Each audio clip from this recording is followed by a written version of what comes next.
HTC makes some of the best high-end hardware around, but what about the mid-tier? I'm Joe Levi with Pocketnow.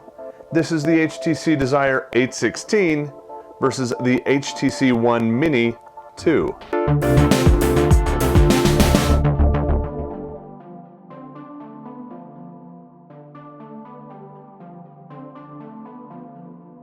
HTC makes some great high-end devices, and we gave the One M8 one of the highest scores that we've ever given a device. But that's a flagship phone. What about the mid-tier? Luckily, HTC has us covered there as well, in more ways than one.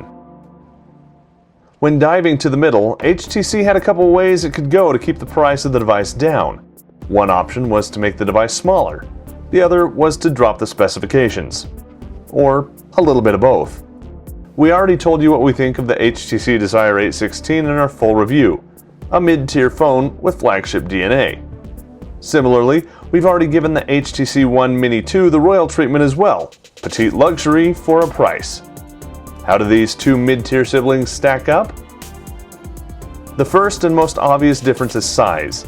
The Desire weighs in at 165 grams, but somehow manages not to feel particularly heavy in hand.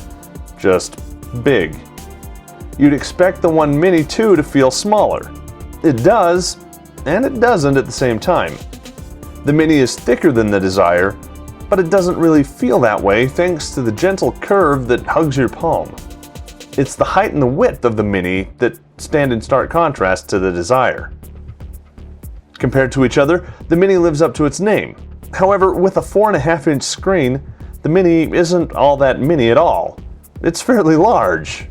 In fact, it's on par with both the Nexus 5 and the Moto X. Both the Desire and the Mini have 720p screens, but thanks to the smaller size of the Mini, it wins out in picture quality, 326 ppi compared to the Desire's 267.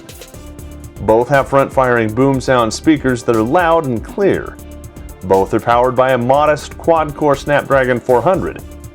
The Mini is clocked at 1.2 GHz with 1 GB of RAM, compared to the Desire's 1.6 GHz with 1.5 GB RAM.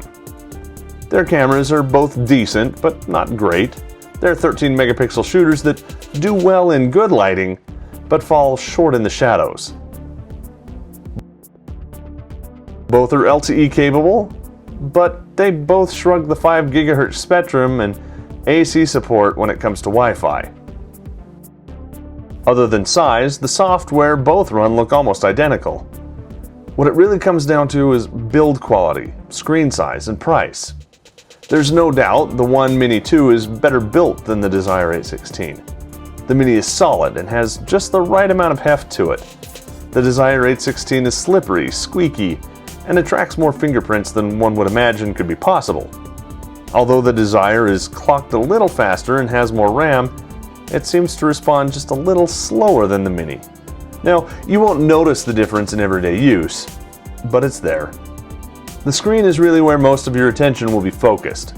With the same number of pixels, your deciding factors will either be sharpness or the size of the screen, with the two being mutually exclusive in this comparison. Neither one looks bad, but if you want something big, you want the Desire. Whereas if you want something sharp, the Mini's the one for you. Lastly, there's price. The Mini costs around £100 more than the Desire. Is the build quality really worth that much? Probably not, but if you're looking for a mid-tier device, either the HTC One Mini 2 or the Desire 816 would suit you well. More on the Desire 816, a whole bunch of sample photos, benchmark and battery results, and our final score, head over to the full review at Pocketnow.com. The link is down in the description right next to the like button, which you should press if you enjoyed this video. Until next time, this has been Joe Levi with Pocketnow. Thanks for watching.